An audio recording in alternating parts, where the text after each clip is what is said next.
Down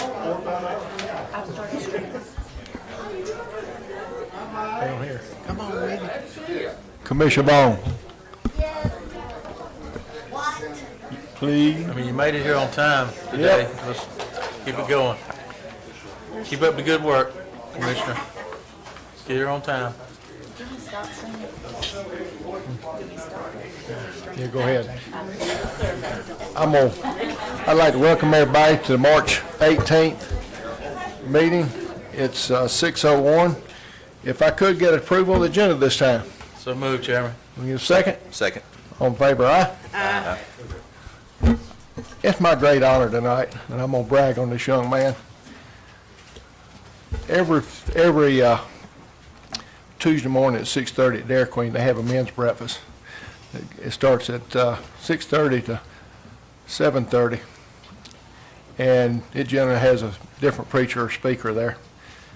Well, this young man, I watched him get up in front of 45 men and say an invocation.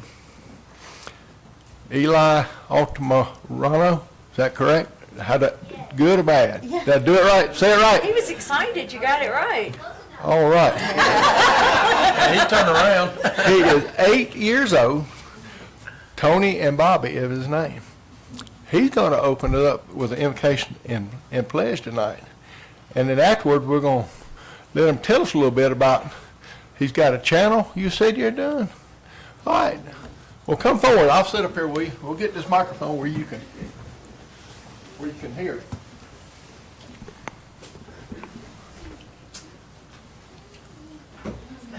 You reach out.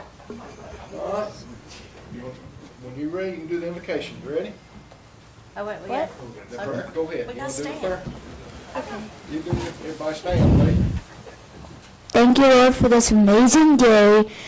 Lift up everyone here in Jones County, especially this state, Georgia, Lord. Lift up everyone here, Lord. And I just pray, in Jesus' name, amen. Pledge allegiance. Ready? All right, start when you're ready. Pledge Allegiance of the flag of the United States of America and to the republic for which it stands, one nation, under God, indivisible, with liberty and justice for all. Now, tell me about your channel. Tell me about your channel. So, its name is Super Minecraft Flag Videos. I have a total of 107 subscribers and 46 videos, and I talk about a lot of different things, and I'm planning about making exercising videos and toddler videos to learn about. And so far, I've already made video game videos and number block videos. Wow. Man, that's something else. Can we get the board up here to take a picture with them?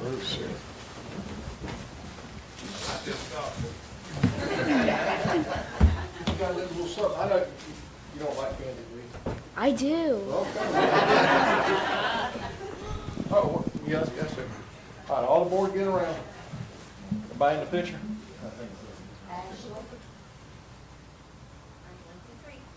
She. Eli. Thank you, Eli. And you can come back anytime. You're welcome to open us up. I promise you I'm going to see you that day. Yeah. And you can watch this on YouTube too. You might even put this on your channel, aren't you? Yes. All right.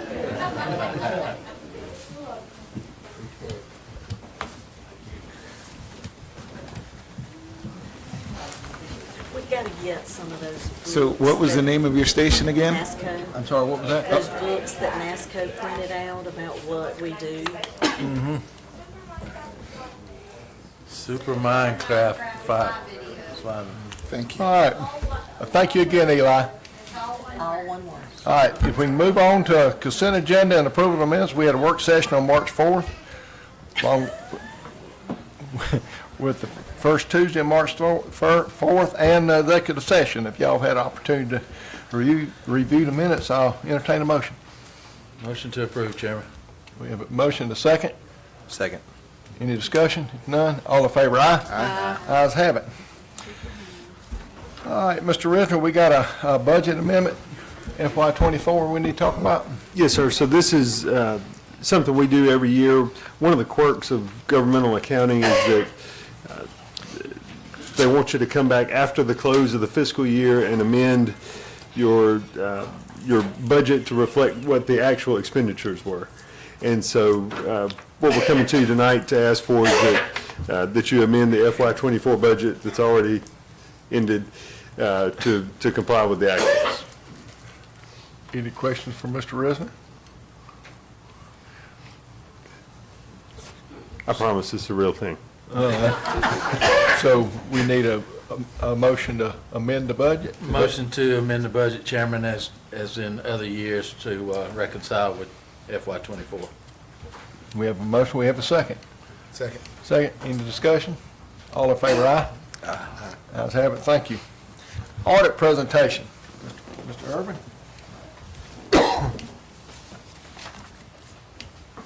It's hard to believe we're here again, right? That's right. Time You wasn't here flies. but about a year ago, right? I know. Time flies, I tell you.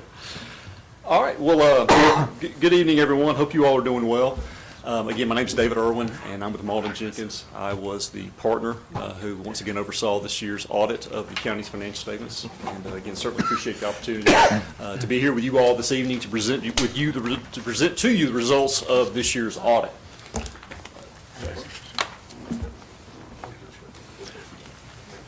Okay.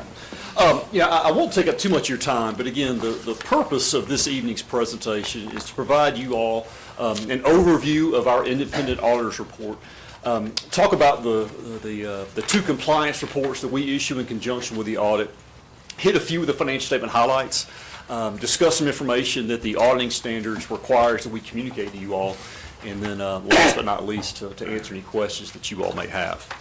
Now, the financial statements themselves are the responsibility of management and members of the board. As your independent external auditors, our responsibility is to issue an opinion on your statements. We conduct our audit in accordance with generally accepted auditing standards and governmental auditing standards. And I'm happy to say that we are issuing a clean or unmodified opinion on this year's report. Again, this is what you want. This is the highest level of assurance that we can provide as your external auditor. What this means is that, in our opinion, the financial statements are considered to be fairly presented in all material respects in accordance with generally accepted accounting principles.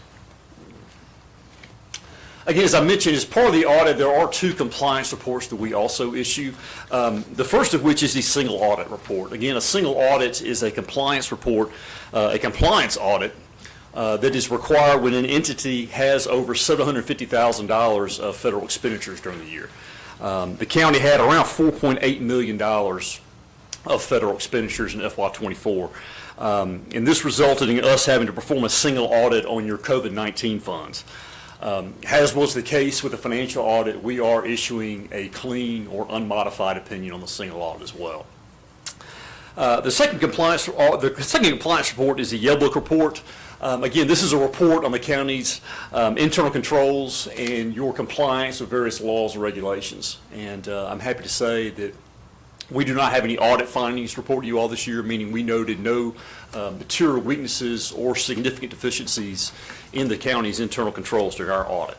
And as I've mentioned to you all before, with all the new accounting standards and changes that are being implemented each year, and really just how complex the financial reporting process has become, it makes it all the more impressive to be able to present to you all an audit that not only has a clean opinion, but also no audit findings. So again, that's certainly something that you all should be proud of, and it's really a testament to the hard work done by your staff. Jason Levita, their staff, they once again did a great job this year. As always, they were very accommodating. Our audit team worked hard to address all of our questions and get us all the necessary information that we needed in order to get the audit finalized on time. And I hate Levita's not here tonight, but I will say one thing I appreciate about Levita is how proactive she is. She's proactive, not reactive. If something comes up during the year that she has a question about, she goes ahead and calls us. She wants to go ahead and get that question, get that issue resolved and clarification on it, and not have it let it snowball. And she don't want to wait until the audit begins to address any concerns or questions that she has. And that proactive communication throughout the year really helps contribute to a smooth audit. So again, just want to thank your staff for all their hard work again this year. Now for a brief overview of your financial statements. As you look through your financial statements, one section I always like to point out is the management's discussion analysis, otherwise known as the MD&A. This begins on page 5 of your financial statements. It's right after our audit opinion. I always strongly encourage everyone to read the MD&A. And the purpose of this section is to make it easier for a broader audience to use and better understand your financial statements. And it does this by providing a narrative explanation of your financial statements from management's perspective. So if you have a question about any fluctuations in activity, anything unique or unusual that occurred during the year, oftentimes you can find your answer within the MD&A. In addition, there's quite a bit of comparative information in this section that discloses financial activity for not only for FY24, but also FY23 as well. And, to me, that adds a lot of value to the reader. Again, when you look at your financial statements, they're right at 100 pages. So the MD&A does a really good job of consolidating that information and providing the reader with an analytical overview of the financial activity that occurred during the year. So again, if you can, I would strongly encourage you all to read the MD&A. So, quick question. I'm used to having the book in front of me, and I don't, so I'm going to ask this question. What attributed to the rise in revenue from 33 million to 39.2? I'll get to that. Okay. If that's I all was right. excited. I'm excited. Yeah. Sorry. All right. Well, again, the county's basic financial statements are broken down into 3 components. The first of which is your government-wide statements.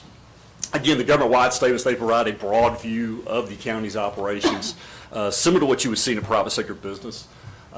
In this section, all the county's funds are broken up or divided into 2 columns, depending on the nature of the fund. You have a column for your governmental activities, and you also have a separate column for your business-type activities. Next slide. Okay, we have a slide here that, again, summarizes the county's financial activity for the year from the government-wide perspective. And again, as you can see, the county ended the year with assets and deferred outflows of resources of around $108 million. Of that amount, included in that amount, is about $64.5 million of capital assets net of accumulated appreciation. Again, when we talk about capital assets, that's your land, buildings, machinery, and equipment that's owned by the county. Also included in total assets is around $40 million in cash and investments. Looking at your liabilities, they're around $38.7 million. Of that amount, around $30.8 million are long-term in nature, meaning they're not due within the next fiscal year. Total revenues were around $39.4 million. Expenses were around $32 million. And this resulted in an ending net position of approximately $68.8 million, which is an increase of about $7.2 million for the year. So again, a good year for the county from an NEY perspective.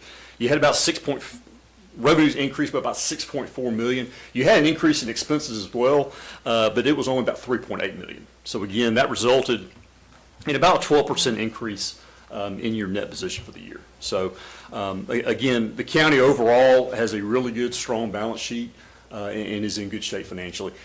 With your question as far as the revenues go, it's a variety of things. The ARPA funds, you all did have an increase in taxes as well. Sales taxes increased. That was one notable increase that you all had. Intergovernmental revenue, again, as I stated about the ARPA funds. So that's the majority of what your increase was. So again, this is the government-wide perspective. The second component of your financial statements are the fund level statements. Again, this is what you can typically see throughout the year. This component focuses on individual parts of the county and reports the county's operations in more detail than that of the entity-wide. And, of all the funds that you all have, if I'm in your shoes, my primary focus is on the general fund. Again, that's the main operating fund of the county, and it's where the majority of your revenues are received and funds expended. But we have a chart here that shows the general fund's revenue for the year. Again, this is just for the general fund. But total revenues are around $25.6 million. Yeah. And that's about a $2.3 million increase from FY23. And again, as you can see, taxes obviously represent the majority of that, about $20.1 million. Excuse me. Intergovernmental revenue was around 2.1, and charges for services were about 1.7. Any questions on that? Okay. This next slide shows expenditures. They're around 28 million. That's about a $6.9 million increase compared to prior year. Excuse me. I apologize. This pollen's getting to me. Has been the case with previous years. General government and public safety represent a significant portion of these expenditures. General government was around 8.5 million, and public safety was at 7.9 million for the year. Okay. In total, the general fund's fund balance, you had a slight decrease this year, about $1 million, for an ending balance of $18 million for the year. We have this next chart that shows the general fund's fund balance history for the year over the past 5 years. It's always interesting to reflect back on where you were compared to where things currently stand. And as you can see here, the general fund, you all have done a really good job of increasing the general fund over the past 5 years, the general fund's fund balance. Again, you all had a slight decrease this year, but 2020 was obviously a unique year due to COVID, but over the past 5 years, your general fund's fund balance has increased by 55%. So again, with all the economic uncertainty that has been created as a result of COVID over the past 5 years, it's really impressive to see how you all have consistently been able to stay within budget and increase your fund balance. So again, that's something that management, the board, and really everyone in the county should be proud of and commended for. So congratulations to you all on that. As I've mentioned you all before, when you talk about fund balance, one thing I always like to remind people is that fund balance is not what you all have in the form of cash for discretionary spending. Fund balance is merely the difference between assets and liabilities, only a portion of which is available cash. We have a slide this year. It kind of further breaks down the general fund's fund balance. Again, your total fund balance was around 18 million. Of that amount, about 616,000 is classified as non-spendable. And again, that includes inventory, prepaid assets, et cetera. You all also have about 1.8 million that is legally restricted as to how it can be spent. The majority of that is restricted for capital projects. So this leaves, of that 18 million, this leaves about 15.6 million left as unassigned fund balance to be used for county operations. Another thing to consider, the general fund incurs expenditures of approximately $2.3 million per month. So you all ended the year with an unassigned fund balance equal to around 6.5 months worth of operating expenditures. Again, what that means is, in theory, the county could operate for about 6.5 months without incurring any additional revenue. So that's a strong fund balance for a county your size. But again, a portion of that fund balance is needed to cover expenditures during the months of September through mid-November, when your revenues are lower than they typically are through other times of the year. Next slide. Not to belabor the point, but one comment I'm often asked is, as long as we're able to pay our current obligations, what's the point of having a strong fund balance? And again, there are several reasons for this.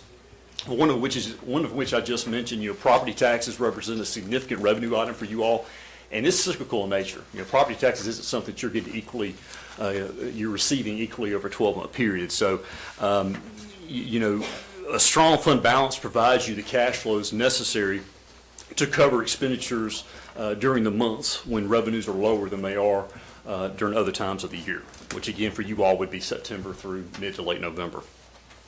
Other reasons you can see on the slides, to cover expenditures, to cover emergencies and unanticipated expenditures. It provides the county with the flexibility to fund discretionary spending. There's a potential for better interest rates when the county issues debt, which again would save you all money.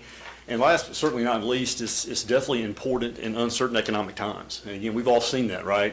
From the financial crisis back in 2008 to the global pandemic in 2020 to weather-related issues that we sometimes have to deal with here in the South. If I'm in your shoes, it's comforting to see that you all have a strong fund balance to withstand those events. So again, congratulations to you all on that. Real quickly, one other fund I want to briefly mention is the Water and Sewer Fund. which again is the sole business type activity of the county.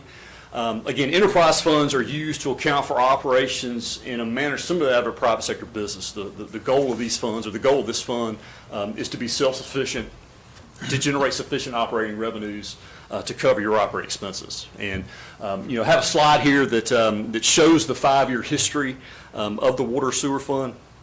Included in here is your operating revenues, your operating expenses, your non-operating revenues, which again would be capital contributions, transfers in from other funds, interest revenue, and then also, you know, the end in the light green is your ending net position. But for this year, total operating revenues were just over $3.1 million. Operating expenses were around $3.3 million, so you all had a slight operating loss of around $274,000. But after factoring in non-operating revenues, capital contributions, and transfers in from other funds, the water sewer fund's net position increased by about $3.2 million for an ending balance of $21 million for the year. So again, as you can see on this 5-year history, with that light green bar there, you all have done a good job of continuing to increase your net position in that fund, which again is certainly what you want to see out of your enterprise funds. All right, one final item to communicate with you all, again, as I mentioned, is just certain information that the auditing standards requires that we disclose. Again, with you all receiving a clean opinion and no audit findings, the information on this slide is essentially a formality, but we received full cooperation from county management staff. There were no disagreements with management on any kind of accounting-related issues. There were no significant issues discussed with management that would have affected the financial statements. We had no uncorrected misstatements, and again, we are independent of the county as required by governmental auditing standards.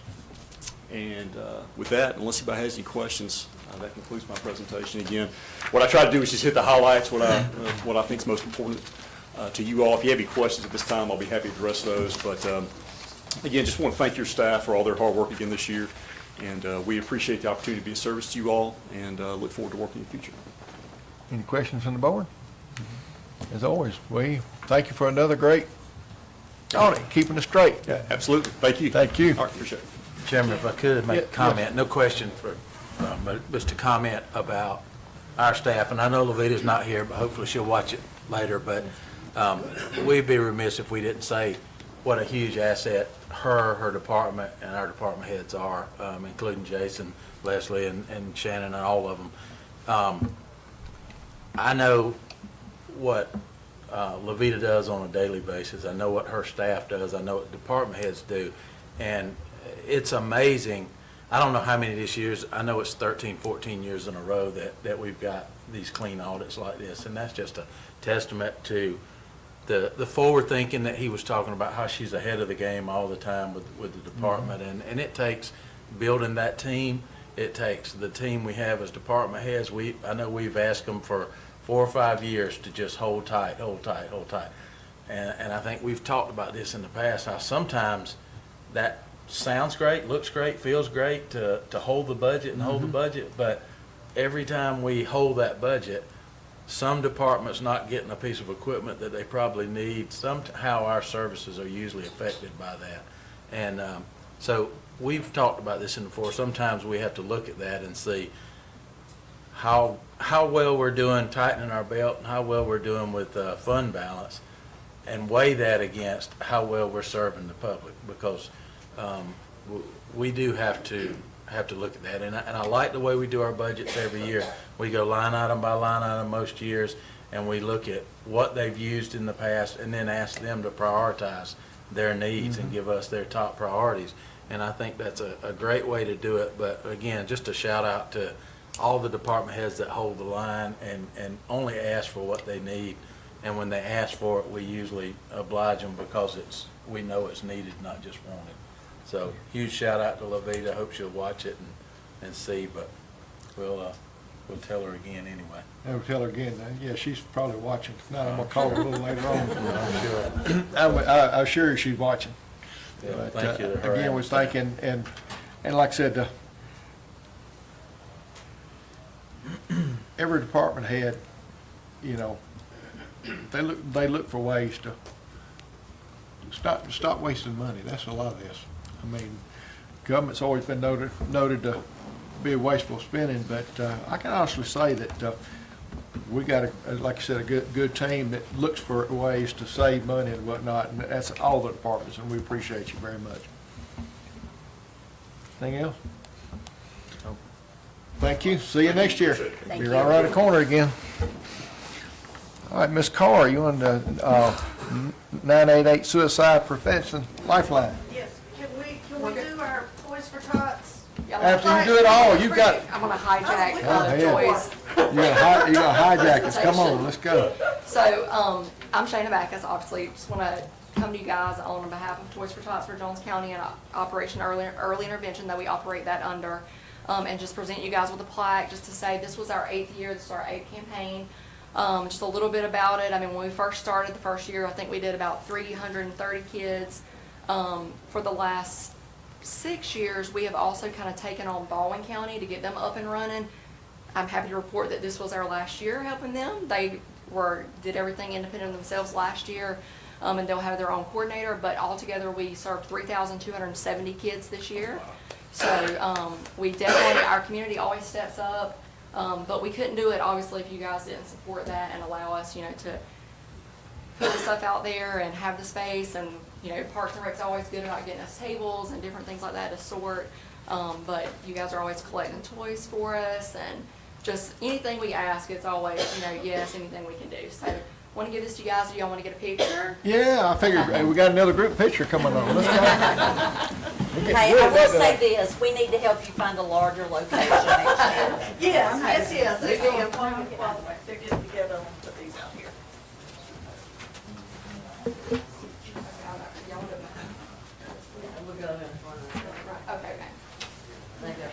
Okay. Kind of, does somebody want to? Oh, here, I'll come over here.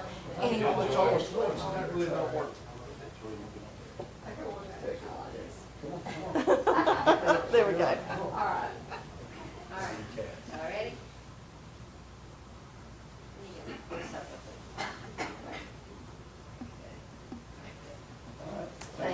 Thank y'all so much. I know. Oh, yep, and then those. Here, I'm gonna pick one up. That's it, I put the others on the table. Yeah. All right, so we're gonna shift gears just a little bit. So also in our work, we are part of the Suicide Prevention Coalition for Jones County. So thank you for allowing me to come and speak to you this evening to talk about our suicide losses for Jones County, and then ask for your assistance in how we can help spread the message in Jones County for hope and resilience throughout the community. As most of you know, we partnered in with Augusta University and our local partners. There's several of us here tonight that are part of the Suicide Prevention Coalition. We partnered in with Augusta University in 2019 to address suicide prevention here for our community. We took measures then to really look at our numbers, because at that time we were made aware that we in Jones County had the highest, we were ranked 10th in the state of Georgia in terms of our age-adjusted suicide rate, okay? That was not the area that we wanted to be in. We wanted to be at the bottom of that list, not at the top. And so since then, we've worked to address the issue, to make people aware of resources that are available and how to access them. I put together for you just a few numbers in terms of what we're currently looking at. In the last 5 years, you'll see that we've lost 21 individuals in our county to suicide. 90% of those are white, 10% black. I'll also add 90% male and 10% female. Our highest losses are in the age groups 25 to 44 or 25 to 44-year-olds. And those account for 10 deaths. Our second highest group there is 65 and older, accounting for 4 of those deaths. So, we always argue that this is the most preventable type of loss. for our community, one of the most preventable types of loss. And the key factor there is knowing what resources are available and how to access them. So what are some of those resources? In your bags, I've put together just some of the things that we've put out in the community over the last few years. We've distributed a number of these materials. We've had ads, billboard ads, table ads, cart ads. We've had materials available at a number of the different businesses, local doctor's offices, just you name it. We've tried to find ways to get the information out there. We are, in terms of our readiness score, we are moving up that ladder, so our community is beginning to look at and be more receptive to some of the information that we put out there. We've noticed that in our surveys. But first and foremost, the most important thing that we can let people know that's out there is the 988 number. That crisis, suicide and crisis lifeline is of most importance.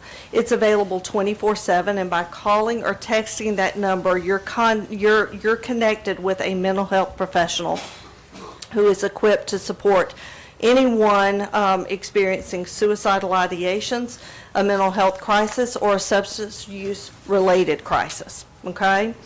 That can be for themselves, that caller, or for someone that they know. So anyone can use this number, even EMS and law enforcement.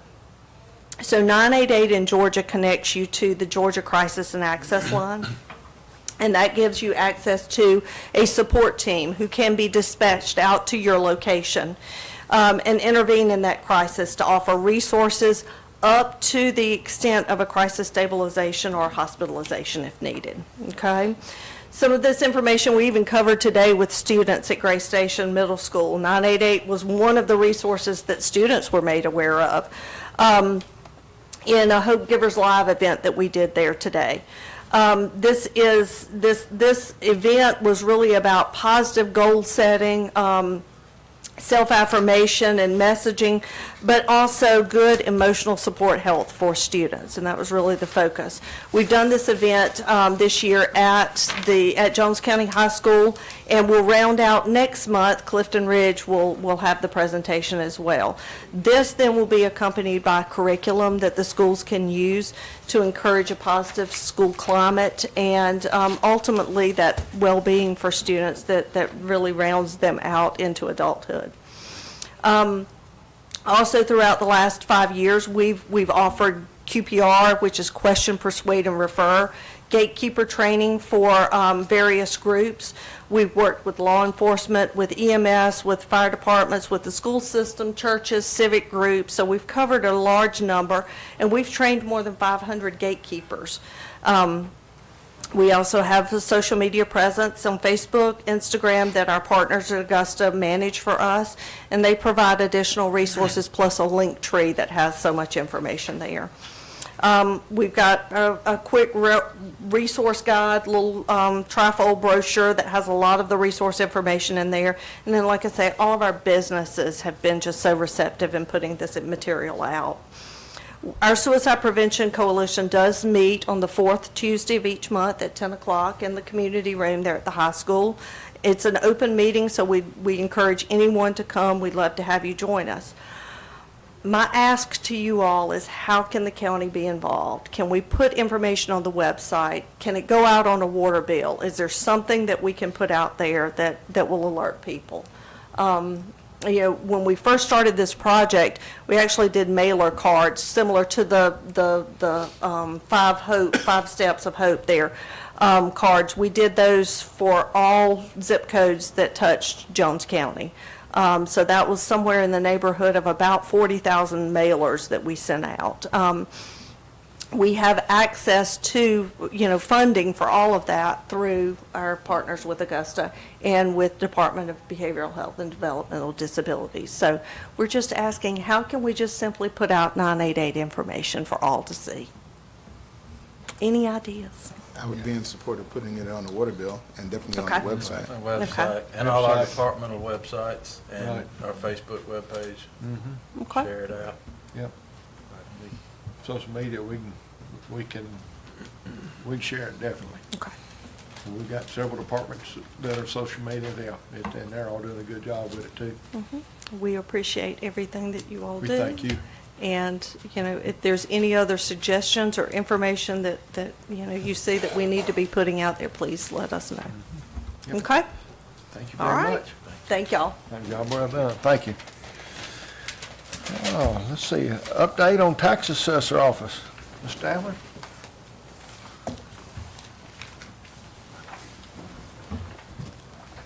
Chair Lady Stafford, right? Did I say that right? I've been called worse. Yeah. Thank you for the audience. Wanted to kind of tell you where we were, what all has been accomplished since we were sworn in. I guess it was January the 27th, and what our current needs are. So, of course, the 3 new board members were appointed in January, sworn in on January the 27th. We have had 2 regular meetings, 2 called meetings. We have successfully completed the first appraiser course. We did that a week or 2 ago. We have, of course, released Mr. George of his duties. We have recently contracted with Mr. James Davis, who I believe most of y'all are familiar with, Mr. Jim Davis, who's present here tonight and can answer any detailed questions that y'all have. We are now having the opportunity to not just continue to really dive into the performance review report that I know you all have and I won't regurgitate, but to also look into the operational aspect of the office. What we are finding are a few things. One is that we are in need of more hands in the office. There is a great deal of work being done by a handful of people. That performance review, and of course I learned the performance review says we are 2 people short. And that is based on the formula that you would see in a more metropolitan area with like 3,700 parcels per employee, and we are higher than that. We have looked at what the current staff is doing, which, by the way, we will all be back together in this building, hopefully next week. Mr. Goodman's already here, and we believe that Ms. Adams will be back in the building next week. But we are in need of more assistance with getting items input. We are struggling, quite frankly, to get everything that's the work that's been done, getting it into WinGap, and to make sure that there are some checks and balances. So, for example, those permits that are issued from P&Z, to make sure there's a tracking process in place so that we know that it's followed up on. Of course, you know, the reevaluation is in the works. We have released the request for proposals yesterday. And so I think that closes out on May the 1st. So we will be coming back to you then. We also learned, and Mr. Davis could speak to it, but it was in 2021 is the last time any aerial mapping photographs were taken. And so there's definitely going to be a need to get that done as well, to really, you know, have some solid numbers and know where we're at. That all being said, trying to get the work accomplished, if you know, I've talked to several of you, and you know we have put forth as much effort and time as humanly possible into all this. Having 3 new board members and potentially 2 additional ones, and having that mandatory training in the first 6 months eats up almost 44% of our travel budget for training. Of course, the performance review showed we have staff members who need training. The new training calendar was just issued. We're trying to get people signed up. One of the new appraisers is in school this week. And so having that big chunk eaten up by the new board members, we do need to somehow replace those funds for the staff that's in the office. We have a retiree who is willing to contract with us to come in and kind of help us out some between now and May to get some of the data that's been collected in the field entered into the system. Staff, quite frankly, is going to need to spend some overtime between now and May working on those areas that we've identified. In looking at the needed positions, I believe we've all kind of agreed that 2 appraisers are not necessarily warranted, but at least 1 appraiser and 1 office staff, which we're looking at an appraiser assistant position, is warranted. All of that is needed, of course, before we can come back and present a budget for next year. So in the board meeting last week, the Board of Assessors voted to approve a request of up to $75,000 for a budget amendment to cover the cost of those items that I've just outlined. Again, we'll be coming back to you for the countywide reevaluation.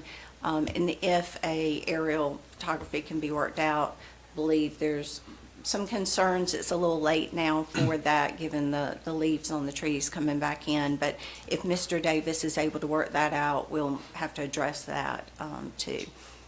So the Board of Assessors is now asking for the budget amendment of $75,000 to cover the items that I detailed. Any questions or comments? Just clarification, I guess. Thank you for that. It was a very detailed report. Very good. I appreciate that. So the 75,000 would get the training budget you need, would get you the staff and the overtime needed to get us through to the budget so that we can hopefully get our digest on track and get caught up on the things that we were behind on. And what about the aerial photography? Would that put anything towards that? No. Okay. No, That this would is. have to be contracted as well. Right, and so if that is able to be secured, which I believe they're checking on, and Mr. Davis could speak to that, if that can be done in the next month or so, that would be something we would have to come back to you for. This is, though, including 2 new positions, and so it would be with the understanding, of course, that the next budget would reflect 2 new positions, so an increase in personnel. But it would get the positions between now and the budget to be able Yes, sir. to do what you need to do. That's correct. Can you clarify something for me? Yes, sir. What 2 appraisers do we have now? We have Miss Adams, Mr. Goodman, Mr. Crosby, and then Miss Welch is in class this week. I believe she's technically classified right now as an appraiser trainee, but she is in the first assessor course. And you're saying we don't need 2 appraisers? Well, we could certainly use 2 additional appraisers, but we're looking at an appraiser assistant position that would really be a data entry assistant. Right now, assessors are doing all of the work from the field to the data entry. So an appraiser assistant could kind of bridge that gap, and then another appraiser. So for the new structure, what will it look like? So I got a clear picture. It would be the current staff with the addition of an appraiser assistant and an additional appraiser. Of course, we would be happy to get an appraiser 3 or 4 if you could find one, but certainly, it would be an appraiser position. We are, of course, advertising and actively looking for a chief appraiser as well. So that would be the current staff with the assistant. Okay.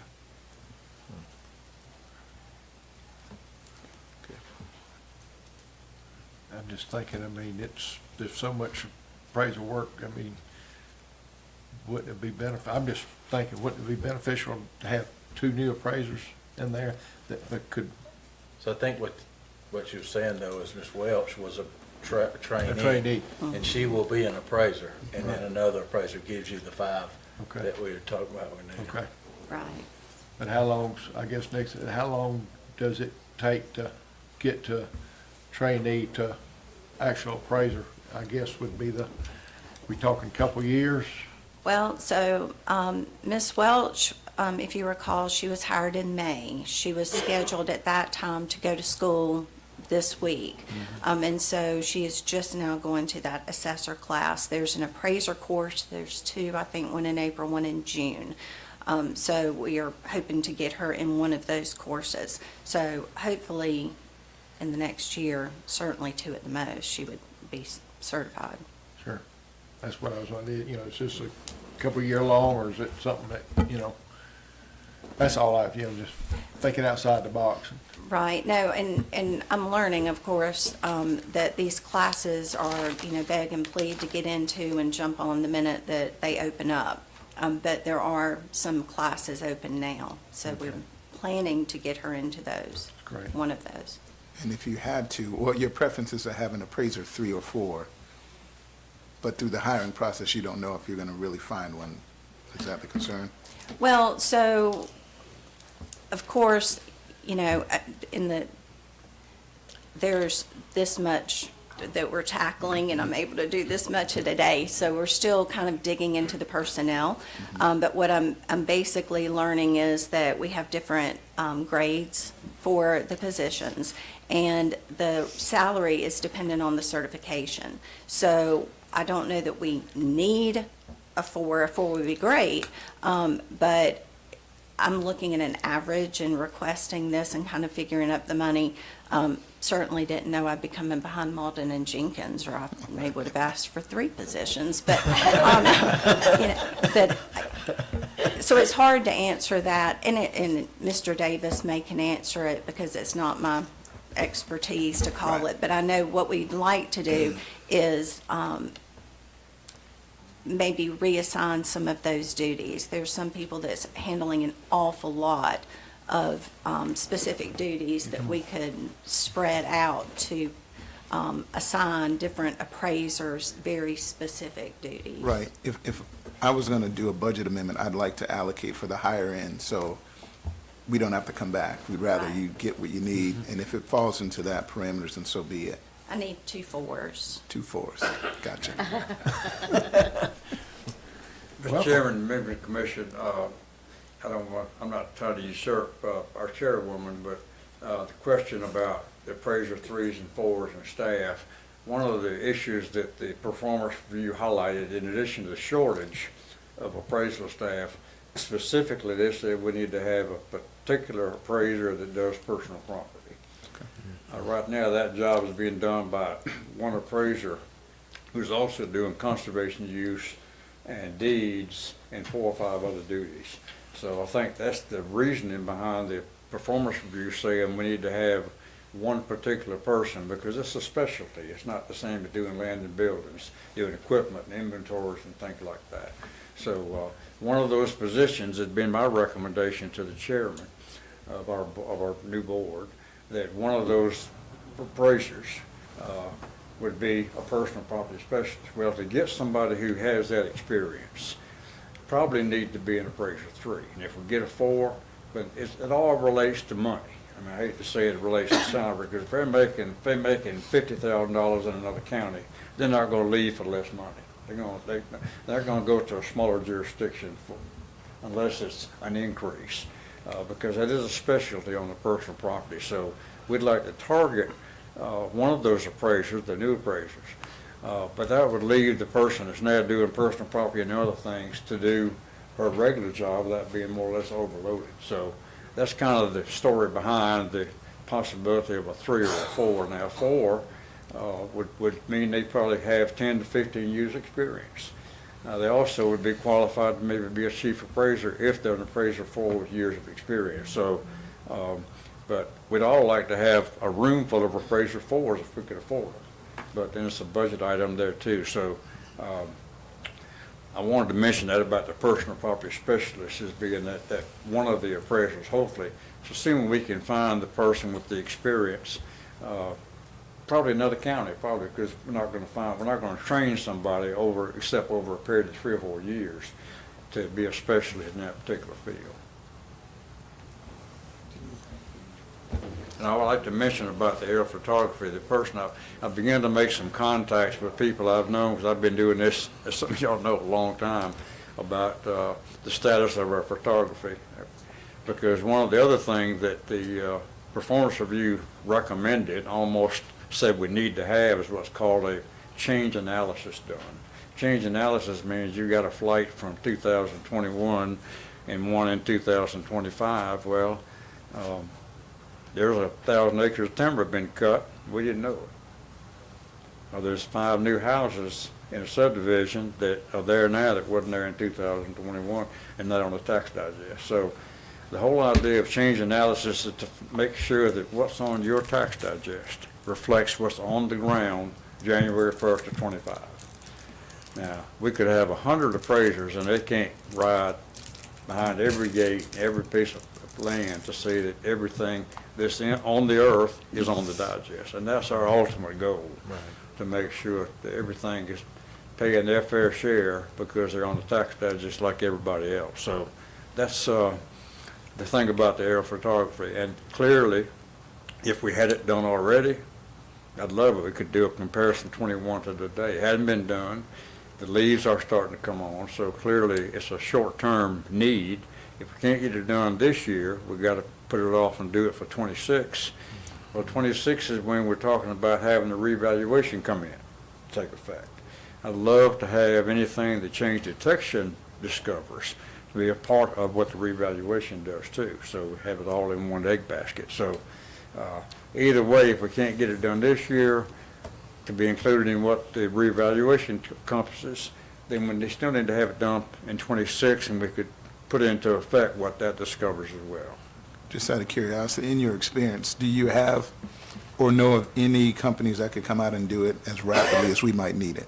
Say again? That could come out and do it as rapidly as we need it? I've made that contact looking as we speak Okay. today. Don't know the answer yet, but someone's is looking for me with a particular company that does that to see if there's a way to do it in a short-term basis before the leaves get on. But that may add to the cost of it. It is what it is. To get it done in the short term. But that's in the works. That request is in the works to get a proposal. Well, definitely, we're gonna have to spend the money. I mean, it's gonna have to be money spent that's, to correct all this, and, it's not gonna be cheap, so, you know, we know that, I will tell this board and the public that hears this new Board of Assessors, we know there's some problems. This is the first step. It's not gonna be a short-term process, but this board, from what my discussions with them, this is a new day. Not gonna get back to where we were, but they're doing the right things to get this corrected, and it's gonna get better. Yep. I promise you. So, it's in good hands, we know, and again, we know it's gonna cost, so like I said,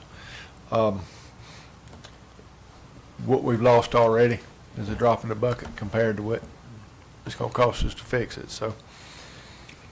Had one question. You mentioned an item of interest that sparked about the permitting, missing permits, that sort of thing. If y'all identified the breakdown so we can make that correction early on, that may help with the possibility of trees are blooming as we speak. That knowing permits, knowing where the stages of construction were on January 1st as they were on the earth. If we have permits, we can kind of backtrack a little bit. I know the digest to be approved here very shortly, 1st of May. That could help identify areas behind gates and things like that if it has a permit that's been filed in our office, P&Z. Have we identified the breakdown and can make those corrections in communication? I think we are still in the process. Ms. Riley has been working diligently to just kind of check to make sure that permits that were issued are in wind gap. I was frankly surprised with some of the need for some of the policies and procedures that I see. There's not a great electronic tracking method being used right now for the permits that are received to the assignments out to the appraiser, for example. Now, the work is being done, but trying to capture that work, it's no good if it's not in wind gap. So that is all certainly, I can't say we've identified anything right now that's definitely where I put my finger on it, but we will in the next 30 days. Okay, all right, we're thank in you. the process. We have pulled a list of permits, and we're checking that against what's in the computer system. Identify ones that are not, to make sure they're put in. So that's in process. All right, I appreciate that. Thank you for the answer. Mr. Kitchens? I will make a motion, Chairman, but I would like to say that another thank you to the board and to Mr. Davis for, first of all, the report that came of it, but also the obvious background homework and physical hours put in. Yes. Since they came on board. There's no way they could get this caught up in this amount of time without either physically being up here all the time or being on the computer or going through logs or going through all the things. So that's commendable to say the least. As far as the dollar amounts go, we knew it was going to take money to get us to a better spot. And Mr. Davis said that we're doing the right thing, we're going in the right direction. I don't think we know right now what the actual price tag is going to be. We know that we had, some salaries, we had a lot of training that we needed to have. So there's, with overs and unders on the budget, line item budgets that have already been approved, I don't have any problem at all with a $75,000 request, knowing that there may be coming back for things like the aerial photography or something like that. So, and we definitely, to Commissioner Martin's point, we want the best staff to do the best service. So if that means we need a 3 or we need a 4 and we can get it, then we need to be able to fund that. And so, with that, I'll make a motion to approve the $75,000 request for the Board of Assessors, pending Jason finds where to get it from. I'll second that. We got a second. Any more discussion? The discussion would be if they come across a 3 or 4, that they would be allowed to present that. I'd say the sky's the limit on your application process, because, you're gonna get what you pay for. So if we can attract some more talent in here to help with the talent we do have. Where do we apply? You apply. Just messing with you, Joe. We got a lot. Did you want to say something? I was just going to mention in terms of the source of the funding, I think if you're okay with adding to the motion that it would come from contingency pending funds are available there. If not, they would come from fund balance. Yep. Yep. That's your With amendment. funds coming from contingency, pending they're there. If not, they come from fund balance. Second. Second. Now, any more discussion? Just this, if they find aerial in the next day or so, have a call meeting, call us to have a call Yeah, meeting. so we'll we can make get it that happen. Yeah. Sir. Because we know it's gonna cost money. And, it's it's I'll time. know as soon as I know.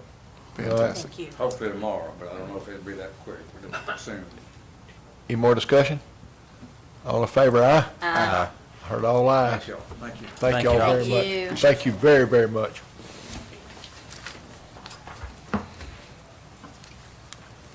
All right, loader purchase and through the cooperative. Laura Linda. Linda. I had to slide that in there. That's a Andy Miller deal there. I know. I'm gonna pass these out to you so that as I'm saying numbers, you can see what I'm talking about.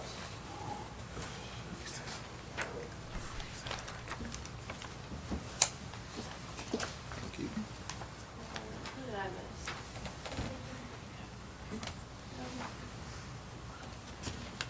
So, last year, during the budget request period, we had a front-end loader, wheel loader approved. And what we're asking is that we can get the quote through Sourcewell. So that's the first part before we go forward, is that this quote from CAT, they did it through Sourcewell. So we want to make sure that's okay before we go into the numbers. Are any of the other ones through Sourcewell? Every quote that we received was through Sourcewell, I believe. What's our percentage of CAT versus John Deere or Yancey? When you say, Percentage of equipment that are CATs. And I say that because if we're working on, we don't want to work on 4 different types of vehicles, and keep parts for 4 different types of vehicles. Are we? I can more figure that CATs number out for you. I can probably figure that out in just a few minutes. Well, if- I don't know it off the top of my Yeah, if head. we just majority Caterpillar, then Yeah, we probably are majority, Okay. yeah. we're good. This was that, we had this in the budget approval. Where's this size of this loader compared to the one that we sold? So the one that we sold? Did we the- sold one, didn't we? No, the current one that we have is a 928, and the one that we're asking for is a 930. The current one has 128. This is on the thing, but the current one has 128 horsepower, and the one we're asking for has 170 horsepower. So we're asking for one that's stronger because we need it to be able to pull the asphalt zipper. And so the old one was a 1994, so it's about 30 years old. But it is not, and it has 10,000 hours on it. Okay. Well, 10,500 pretty much. So it was a 928F It's ready. Cat. Yeah. It's old. It's ready. All over the place. It's ready. For some reason, I was thinking we had a newer one that, didn't we have a newer one we got rid of but wasn't big enough? No, not think so. we've still got, Okay, I don't know, some had me, Yeah, that's been years back. y'all stuck on. But this one, basically, like Lorinda said, it'll be able to tote that asphalt zipper. We tried Komatsu, John Deere, they're comparable machines with back tires off the ground, so. And I know we've had trouble getting rid of that thing or getting a decent price for it in the auctions in the past, the zipper. So we wanna try to utilize it on some of this reclamation on the dirt roads and things like that. Yeah, 'cause that wasn't a cheap item, and I hate to see get rid of it if we can. Right. Right. Me and Mr. Wood were talking about that today. How many, Offered a whole lot for how it. many hours do we have on that zipper, and how, It's under, I think it's, it looks brand new, I Yeah, saw it it's- today. It's brand new we did looking. the 50-hour service on it, so maybe 75. Just getting broke in. Yeah. And how many years have we had it? 10. 10 Before I got here, it was, before you got here, So it's something we could use, and yes, Have for it. sure. have it and possibly save a little money. I would think so. Yeah, And improve the dirt road. sure. Long story. What's questions from the board or? So is the money there to do it without a lease? no, what was approved during the budget process was the lease amount. And it had a service agreement on it? So this has a extended warranty on it. So the agreement on here that they're offering is a standard warranty, and this, if you turn the page over, the standard warranty, extended warranty, and service agreement. One thing that they did mention that they do special to this is when they're doing the fluid changes, they will actually test for metals every single time. But this has the regular 12-month and then also the extended 60-month or 5,000 hour warranty. So it does have the warranty included in that price. But not the ma- And service agreement. Yeah. And Yes, service, that's okay, included. that, That's included. It's the third line down You're after you're warranty. dealing with something, I love Andy and them to death, but I couldn't do it. I mean, the technology today Yes, Yeah. it's is ridiculous. I think above a lot. Commissioner Wood will tell you, your skid steer, outside of checking the oil, that's about all you can do in your skid steer. you hook a laptop to it. But going back to the old one, are we growing the fleet, or are we gonna surplus this one, the 928F? I mean, like I said, we still use it around the yard some, loading rock, but Just- with that being there also, if we don't have it out on another job, we could use it. But Right, it just, I hadn't checked on any type, what we could get for it. Would it be worth selling it for something cheap, or us just keeping it? Like I said, we don't have a lot of trouble out of it, it's just old and well, it's it's a little too dependable, light. but Right. it could use some maintenance for Yeah. it. Seal kits on your cylinders, and that would Right. stop all your oil leaks. Yes. Steering valve under the Steering, cab, right, yeah. because I kind of went over it today and looked at it, Right. and it needs a couple dollars put into it, and you'd have a Needs usable TLC. machine, Yeah, so. it could definitely be surplus, once we get that, you know. So Chair, there's two line items, so she asked the first one first. I guess we need to make a motion to approve the purchase through the cooperative first. Make that motion. We have- Second. We got a second, any discussion on that? None, all in favor, aye? All right, and the second? For the financing, we have a few options here. Now, the two that I made the pros and cons on, we have a balloon with a buyback that we had both Yancey and ACCG provided the estimates for these. But the first one, if you look on the far left column and you look at the total, the buyback, and then the total after the buyback, for the Yancey, the total is actually the highest if you don't consider the buyback amount. They guarantee a buyback at 123. So with that, it brings it down to 223, 335. And there's a few pros and cons for this, but the other one that's recommended on here is ACCG, which is the far right column, the straight loan or conventional loan. That's the cheapest overall if we are to keep it. So if we want to build some equity in it, if we want to have something to own, then that is the one that's going to have the best numbers. However, if we do want to have the buyback option and then get a new one in the 5 years, then the one on the far left has, and I made a list of pros and cons here. Now for the Wheeler, we don't, as we mentioned, we've had it for 30 years and it has 10,000 hours. So we don't use it enough that the 5-year buyback is recommended in this situation. For some things it would be, but for this specific piece of equipment, it would probably be better if we owned it outright. There are a list of pros and cons. And I'm leaving this up for your decision. So we're finding out which financing you would like to go with. I agree. I mean, we're not putting enough hours on it to justify when we can buy it outright and save the money. Yep.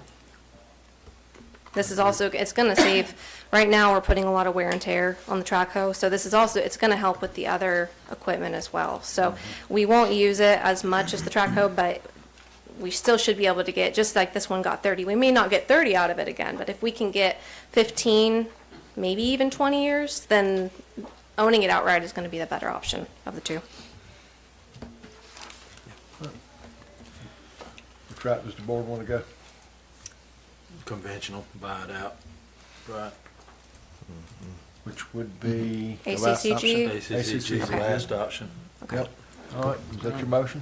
Make a motion to approve the purchase of the cat loader, conventional, the last one through ACCG. Second. Second. Any more discussion? None, all in favor, aye? Aye. Ayes have it. Thank Thank you. you. Thank y'all. Mr. Risner, we got a RFP on a, Yes, sir. Mr. Chairman, so in talking to people from around the state, east of here that had to deal with Helene, something that I think the story of that storm did not get told. I was at a conference 2 weeks ago and people were asking if we were still cleaning up. Well, that's a completely foreign concept to me, but it's a reality for a lot of people that were in the path of that. And so one thing that is kind of a recommended practice is before you have an event like that, to issue an RFP for two pieces of work. One is debris management, the second is debris monitoring. FEMA requires that you have two separate contractors to do those things. And so we would like to go ahead and issue an RFP for those. You get a list of vendors that are there and pre-approved, so if something does happen, you've got people to call. And so at this time, Mr. Chairman, I would just ask the board to approve us issuing RFPs for those two items.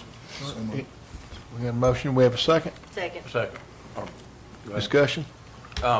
Is it a FEMA requirement? I know in 2008, when the Mother's Day tornado hit in Macon, we had to have, already had a pre-mitigation agreement with the debris company.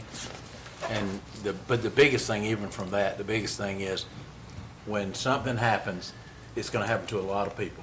And all these companies are already tied up, South Georgia coming north. You're going to be waiting a week or 2 weeks before anybody can get here if you don't have a predetermined agreement with them and a timeline of how long to get here. So highly recommend it. I thought it was required for you to get the full reimbursement from FEMA. I think you can do it after the fact. I think some communities have had to do it after the fact, but definitely a lot better to have it in place in advance. She needs to come to the podium. Come on up here. You too. You know what I do? Come on. This is. Come on up here. Everybody can't hear you back there. All right, I'm Karen. This is Mandy Juarez. She is the Area 4 coordinator for GEMA. All right. And she knows a little bit more about that part of it, because that was Don's expertise. So it's not required that you have it in advance. It does make it easier in the process.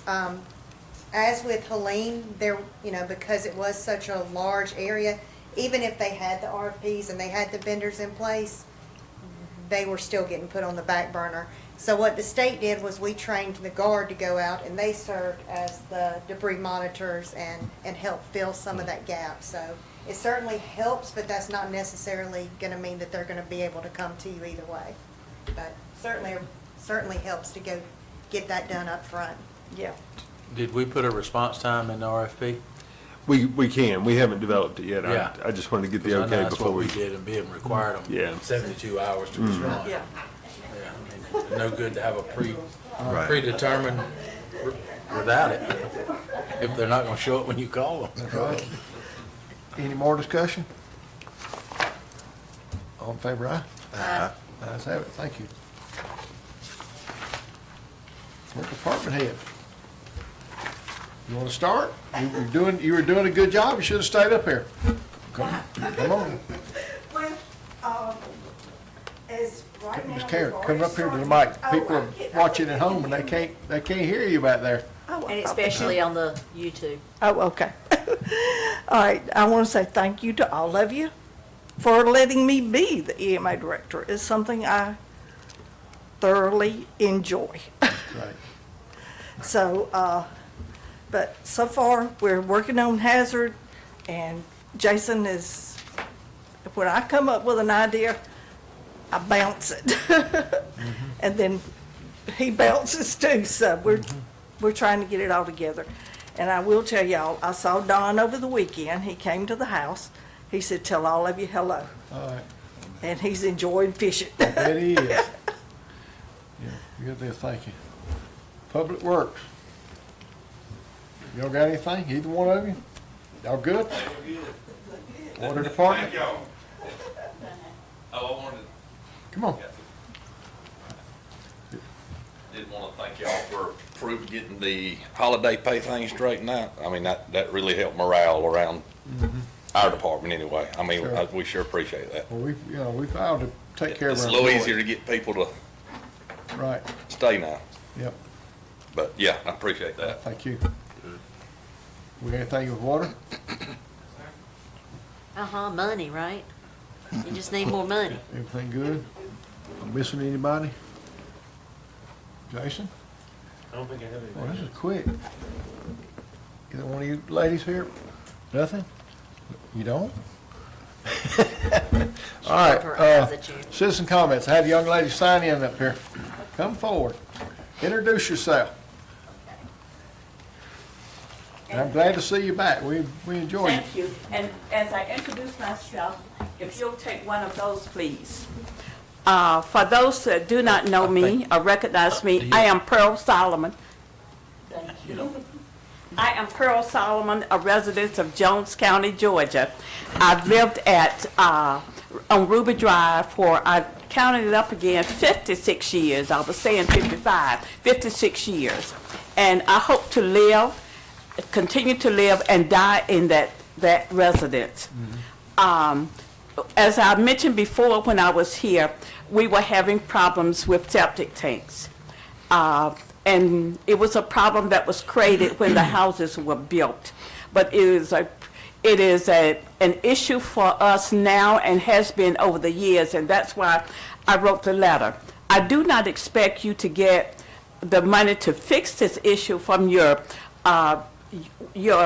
budget for the commission, but I do expect you to provide some help for us. There are homes being abandoned because they had not been able to solve the problem. I have found, because I'm dealing with a problem right now, that money does help solve the problem. In my letter, you saw what I'm going through. In fact, I've been quoted $18,000 for what I need to fix my problem. I plan to retire next year, March 3rd, 2026. I'll be 80 years old. And I plan to retire March 4th, 2026. So, but I did not plan to use money out of my retirement account to fix a problem like this. So what I'm appealing and asking you to do is to read my letter very carefully. I am not the only one on that street that's having problems. I took a survey. I spent a Saturday and a Sunday afternoon visiting residents, and I addressed this to Mr. Martin because he is my representative for my area. Took the survey, and I was shocked at the number of people that were having problems. When I took the survey, I think I got maybe 4 houses that were not having problems. And you know why they weren't having problems? They were renters. They had just moved there, had been there less than 4 months. So the rest of us have had problems over the years. We can't back up, but we can go forward. And so what I'm appealing the county to do is to realize that some decisions were made long time ago that might not have been the right decision. We're in a new day, and this new day has created a lot of problems. I would like for the county to do everything they can to find some funding so that we can get this problem resolved. It is a health and sanitation issue. I've had one serious issue. I do not want another one. I am taking medication now at $3,000 each prescription. I'm having some health issues. And sewage can produce a lot of health issues. I don't want it for me, nor do I want it for anybody in my neighborhood. So I am asking Mr. Martin and the rest of you to look for a way to solve this issue. Cities' sewage is a stone's throw from where I live because it's down in the village. And personally, I think that we could tap onto city sewage, and that would solve the problem for all the residents on my street. I went to some houses where in their living area downstairs, they had holes drilled into the concrete around the perimeter of the room so that when the waste backs up, it has somewhere to go. Right now, my house is in disarray because I'm dealing with sewage issues. I got to deal with the well issue, and I got to replace furnishings. I've had my septic tank pumped twice. The problem is in that neighborhood, there is not enough space for the bleeder lines to bleed like they should. So the answer would be to tap onto a sewage system other than our front or backyards. So I plead, because I plan to live to be 100, and I want to live in that same house. All my children were born and brought to that location. So I plead and ask you to do the research necessary, to look at all the grants, all the funding sources, to fix this problem. There are some abandoned houses on that street. And, you know, when I moved out there 56 years ago, this was a desirable neighborhood. People would say, oh, you live on Ruby Drive? They thought you were important or somebody because they did build new houses and nice houses on Ruby Drive. But this problem here takes away from the image of the street, and it takes away from the comfort of the people that are living there. And for me, it takes away from my money that I've saved up for my retirement, because this is significant. $20,000 may not be a great amount to some of you, but for me, that's significant. So again, I appeal and I ask you to look into everything possible that is out there. Do y'all have any questions for me? Be glad to answer. And I'm going to enjoy working with you. I look forward to all your answers. Amen. And I have down here, if anybody want to contact me to get any information, then please call me. We're good. Thank you so Thank you much. for coming. Thank you. She presented a list that has 16 residential places on that street that has issues. Jason, do you think this would qualify, that email I sent you? The discretionary? I think, As a neighborhood, not a her situation, but as a neighborhood situation. Right. you know, they say the amount, it's like 3 to 4 million that they typically like to fund. I'd have to ask Tim what it would cost to, you know, if you could narrow it down to just a small area there so that the project doesn't go beyond that amount. We can include some, if that's not enough, we can include part of the filling, because I'm sure they got issues too. on the Or other doesn't side. Alton have issues? Definitely Alton. Because Now, does that go to Macon Water Authority? Yes. Kingsview does, yeah. Mr. Chairman, would it be appropriate to have a work session, invite the residents, and have engineer and what? We need to see what's available.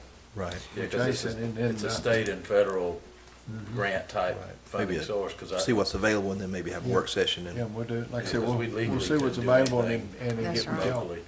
Okay. Is the regional commission over that? Do they need to be here? I don't know, if- Who Jason, would do the grant? So this one, there's the one application that's due Friday, so I don't know that we could get it all sorted out in time for that, but it comes around every year, so. Tim might already have some information, so if he can, include it. Because our problem is right now. So we need Right. all the help that we can get right now. If you saw my house, you wouldn't want to come in it. And we all need some relief from this issue. So anything, and please know you can call me at any time, in the middle of the night. If you think of something, call me. I'll get up and answer. Thank you so much. Thank you.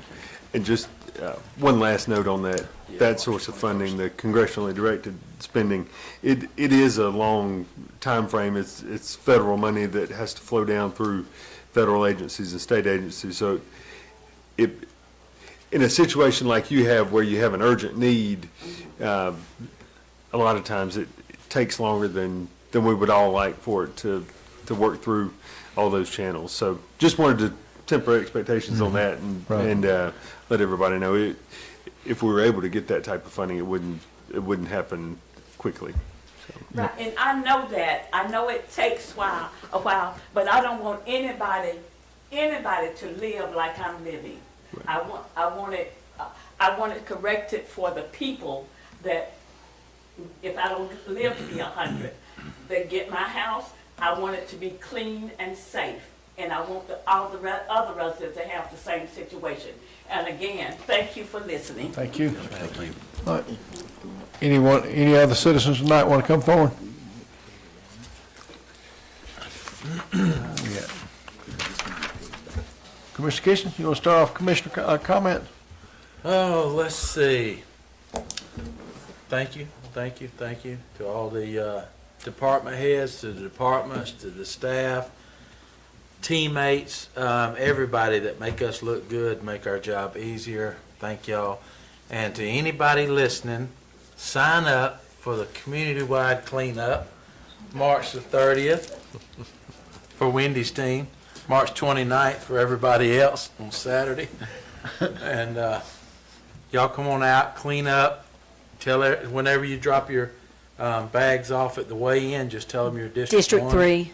Just tell them you're District 1, your check will be in the mail. Check's in the mail? That's right. All right. Commissioner Wood? All right, I just want to thank all of our department heads and employees in the county, and want to give a shout out to Animal Services. I had a call today, and I was out of my truck for a few minutes, and by the time I got back to my truck and called the lady back, Mr. Vincent had already responded and taken care of the issue and was working to make sure it didn't occur again. So I just want to give a shout out to Animal Services tonight for being very proactive and very professional in what they do. Okay. Stone? I'm gonna reflect on animal services. If there's anybody out there that are, arts and crafts vendors, make something, sell something, they're having a, event, possum, I forgot what it is. It's on their page, but they're looking for vendors to come out to be a fundraiser for the animal services. So go to their website, their Facebook page, and it's advertised on there, or just call the animal services and they can tell you what the booth rental is and what kind of events they're gonna do throughout the days. There's gonna be things for the kids to do and everything, so get in touch with them. As District 1 over there said, March 29th, please go. I think we both shared it on our Facebook pages along with Keep Jones Beautiful. You can just go on there to the QR code and sign up for your team. I think that he called the state the other day because they were on Highway 18 and 49 picking up trash. I think he had something to do with that. So I'm calling Butch and asking him to go down Upper River Road and put some crews out up there cleaning up. I would not do such a thing. I would not do it. Boy, this is getting heated. I'm going to start a team chairman to go ahead and break this up right quick. Me too. Because I can claim all four of you. Right. Countywide, right? Right, countywide. I can claim all four of you. Every bag comes in there, I can claim it as team chairman. So what are y'all going to do then? I'm moving on to the next subject right now. Okay. Pickleball, great to see our courts are open. The new courts are already open. They're already having some tournaments and activities down there, but we are going to do a ribbon cutting, and I've texted Bird on 2 different phones to verify this, but I think it's going to be April the 4th at 5:30. Come on down to the Morris Bank Complex on Highway 18 for ribbon cutting, and I keep asking a certain commissioner here to for a challenge on a pickleball game, but he, District 1, hasn't ever replied to my challenge, so I'll just keep beating him in the community wide cleanup day. That's all I have to. Oh, it's wedding week for me, so. You getting married? No, congratulations to my baby boy and Sylvan that will be tying the knot on Saturday. Wow. Congratulations. Congratulations. That's Commissioner it. Martin. Just real quickly, wanted to say thank you to all of the departments. When the finance report comes in, it's everybody that has done their part through the year to do it. And I echo what Sam said. The team is just amazing. You got a handful of ladies in that office that have the responsibility of going through every department, sheriff's office, constitutional officers, to make it happen. And I would be remiss if I didn't say so, because sometimes I don't do everything right, and they get me corrected and work things out.